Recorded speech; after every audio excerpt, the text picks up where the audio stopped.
Hello बच्चों, आज मैं आपको सुनाता हूँ एक सच्चे दोस्त की कहानी। बहुत पुरानी बात है। एक जंगल में बहुत से पशु पक्षी रहा करते थे। उनके बीच में एक रंगीला नाम का बहुत ही सुंदर हिरण भी रहता था। वह बहुत ही नेक था, मेहनती था और मिलनसार भी था। वो अपने मन, कर्म और वचन से सबका ख्याल रखता था। किसी का स्वास्थ्य खराब होने पर वो हालचाल लेने के साथ साथ उसके उपचार की भी व्यवस्था करता था। वो जहाँ रहता था वहाँ अपनी मेहनत से चारों तरफ सबका दिल जीते रहता था। एक बार रंगीला स्वयं बीमार पड़ गया। उसे ऐसा बुखार चढ़ा कि बुखार उतरने का नाम ही नहीं ले रहा था।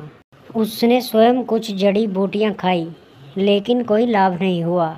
उसकी बीमारी की खबर जंगल में फैल चुकी थी, लेकिन उसे देखने के लिए कोई नहीं आया। तब उसका मन बहुत उदास हुआ। उससे उठा नहीं जा रहा था। फिर भी उठकर वह कुछ आगे आया और उसने देखा कि दो हिरन उसके इलाके में आ गए थे और वो बड़ी बड़ी हरी हरी घास खा रहे थे।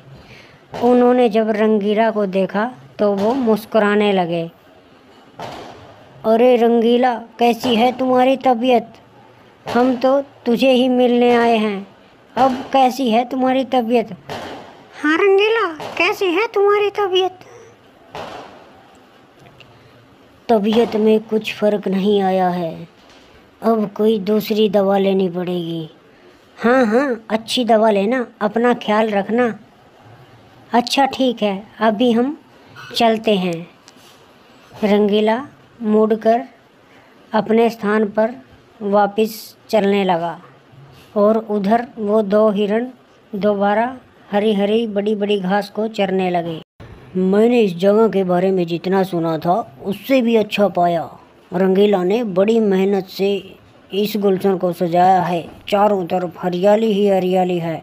देखकर और खाकर तबीयत खुश हो गई। आज पेट भरकर खा लेता हूँ, कल रंगीला से मिलने फिर आऊँगा। मैं भी तुम्हारे साथ कल दोबारा आऊँगा। दोनों हिरणों का जब पेट भर गया तब वो वहाँ से चले गए। अपने इलाके में जाकर उन्होंने रंगीला के हरे हरे घास की बड़ी तारीफ की। अरे भाई, यहाँ सूखी घास क्यों खा रहे हो?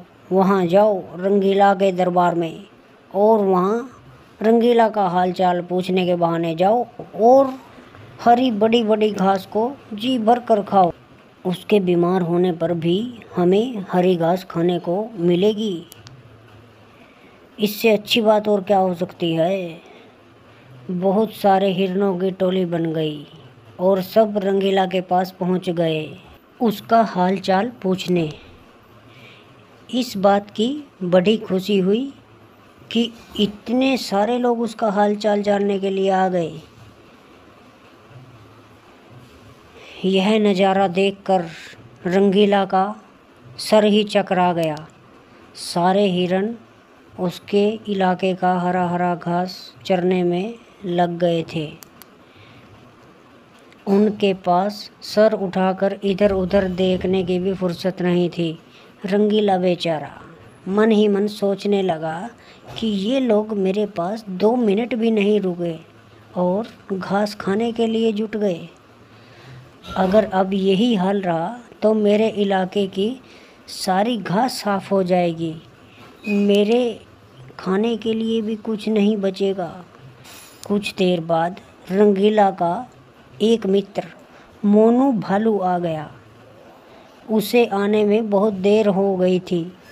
माफ़ करना दोस्त, मैं तुम्हारे लिए जड़ी बूटी ढूंढने बहुत दूर चला गया था, इसलिए इन बीच के दिनों में मैं तुम्हारे पास नहीं आ पाया। औषधि तो मिल गई, लेकिन आने में देर हो गई। इसे तुम खा लो और जल्दी से ठीक हो जाओ।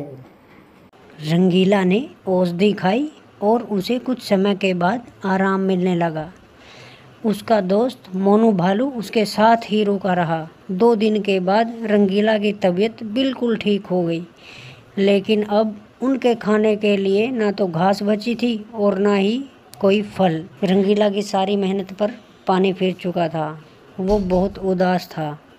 तभी मोनू भालू बोला, कोई बात नहीं दोस्त, हम दोबारा अपने गुलशन को सजाएंगे, तुम चिंता मत करो। सीख, इस कहानी से हमें यह शिक्षा मिलती है कि हमें स्वार्थी दोस्तों से दूर रहना चाहिए और सच्चे दोस्त का हमेशा साथ देना चाहिए। Thanks for watching. आप वीडियो देख के चले जाते हैं, सब्सक्राइब नहीं करें, सब्सक्राइब भी करें, लाइक भी करें। थैंक